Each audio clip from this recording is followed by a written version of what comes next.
ഇരുചക്ര വാഹനങ്ങൾക്ക് ശുഗപുരം ഇറക്കം അപകടക്കെണിയൊരുക്കുന്നു. ജൽജീവൻ പദ്ധതിയുടെ ഭാഗമായി പൈപ്പിടാൻ കുഴിച്ച കുഴിയിൽ നിന്നും മണ്ണും ചെളിയും കുത്തിയൊലിച്ച റോഡിലേക്ക് എത്തിയതോടെയാണ് ശുഗപുരം ഇറക്കത്ത് അപകടങ്ങൾ പതിവായത്. മഴ കനത്തതോടെയാണ് ജൽജീവൻ പദ്ധതിയുടെ പൈപ്പിടാൻ കുഴിച്ച കുഴിയിൽ നിന്നും മണ്ണും ചെളിയും കുത്തിയൊലിച്ച് റോഡിലേക്ക് എത്തിയത്. ഇതോടെ ജൽജീവൻ പദ്ധതിക്കായി റോഡരികിൽ കുഴിച്ച ചാലടക്കം വൻ ഗർത്തമായി മാറി. വട്ടംകുളം ഇറക്കം മുതൽ ശുഗപുരം ഇറക്കം വരെ റോഡരികിൽ വലിയ ഗർത്തമാണ് രൂപപ്പെട്ടിരിക്കുന്നത്. ഞാൻ ഹോട്ടൽ നടത്തുന്ന ആളാണ്. ഇവിടെ റോഡ് പണി കാരണം ഈ മണ്ണ് കുഴിച്ചിട്ട് ഈ മഴയത്ത് ഫുള്ള് മണ്ണ് വന്നിട്ട് താഴെ വന്ന് വീണിട്ട് ഇരുചക്ര വാഹനക്കാരൊക്കെ ഡെയിലി വീഴുകയാണ്.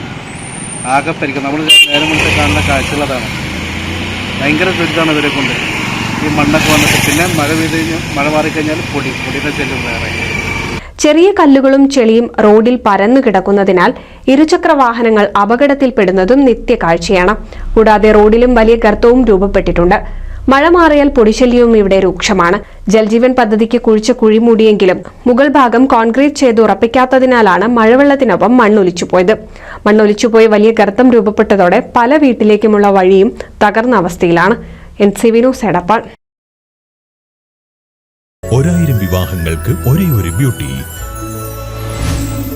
Beauty silks.